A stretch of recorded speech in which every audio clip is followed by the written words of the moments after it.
Como lidar com a discrepância entre dados científicos e a prática clínica diária?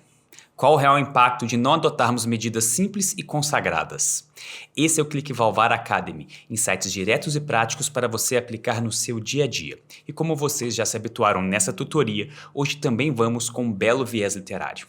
Em seu poema Máquina do Mundo, de sua obra Claro Enigma, Carlos Drummond de Andrade reiterou em versos a vivência observacional do mundo e o confronto entre ciência e vida humana, a liberdade e a responsabilidade. Não obstante, entre tantas dicotomias do poeta modernista, caberia abordar no vigente contexto a relutância que se há entre afirmações concretas para o combate e acompanhamento da febre reumática e a doença cardíaca reumática. A falta de interesse nas regiões endêmicas, a ausência de antibióticos e a inexistência de vacinas são fatores já retratados e de grande urgência, mas de branda expressão. De acordo com a OMS, a febre reumática é responsável por 300 mil mortes no mundo por ano em países de baixa renda.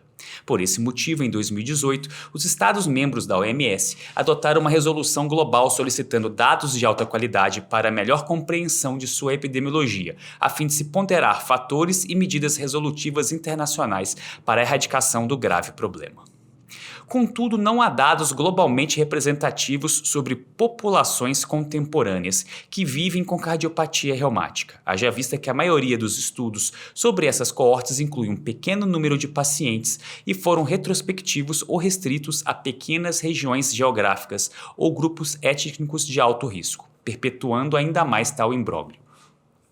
À luz desse cenário, uma recente publicação fornece uma visão abrangente e atualizada da morbimortalidade dessa condição, oferecendo dados fundamentais para orientar políticas de saúde e práticas clínicas.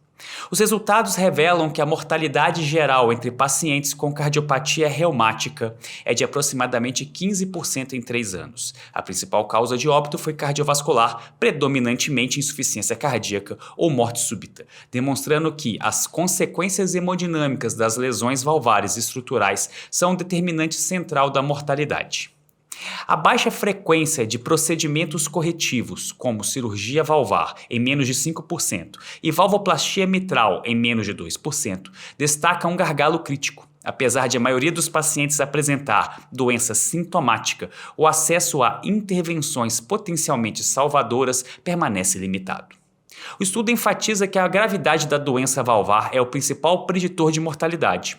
Pacientes com IC, hipertensão pulmonar e fibrilação atrial apresentam um risco significativamente maior de morte. Por outro lado, a realização de cirurgia valvar ou valvoplastia durante o acompanhamento demonstrou associação robusta com menor mortalidade, sugerindo que o manejo intervencionista adequado é a estratégia mais eficaz para reduzir óbitos em pacientes com doença avançada. Essas descobertas reforçam a necessidade urgente de expandir a disponibilidade e o acesso a serviços cirúrgicos e intervencionistas, complementando os esforços atuais baseados em profilaxia antibiótica e anticoagulação. Outra constatação relevante refere-se às disparidades entre grupos de renda. Pacientes de países de renda baixa apresentam mortalidade mais elevada, mesmo após ajustes para fatores individuais, evidenciando que a infraestrutura de saúde e o acesso a tratamentos definitivos influenciam diretamente os desfechos. Em contrapartida, em países de renda médio-alta, apesar da menor prevalência de lesões valvares graves, os pacientes tendem a ser mais velhos e apresentam maior carga de comorbidades cardiovasculares, o que pode aumentar o risco de mortalidade não relacionada à cardiopatia reumática em si. Esses achados sublinham a complexidade dessa patologia como doença socioeconômica e clínica, reforçando a necessidade de estratégias contextualmente adaptadas. O estudo também esclarece que eventos como AVC, endocardite infecciosa e recidiva da febre reumática são relativamente raros, o que tem implicações importantes para a priorização de recursos. A baixa incidência de AVC, por exemplo, questionaria a necessidade de investimentos caros em monitoramento intensivo da anticoagulação em populações de alto risco, permitindo que recursos limitados sejam direcionados para intervenções cirúrgicas e manejo da IC, que impactam de maneira mais significativa a sobrevida.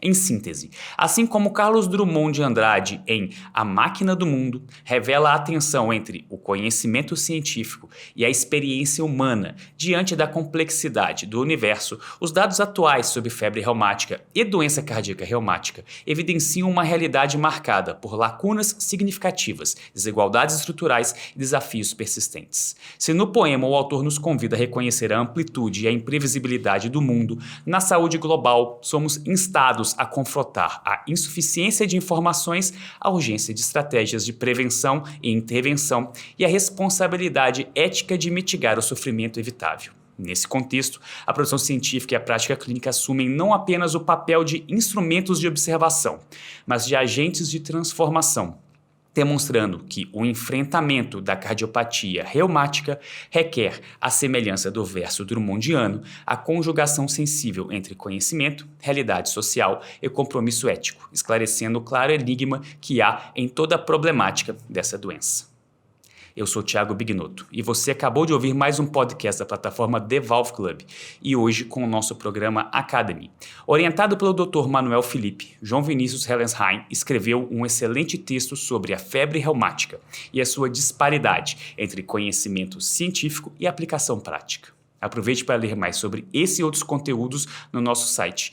Dê sua opinião, comente e tire as suas dúvidas. Um grande abraço e até a próxima.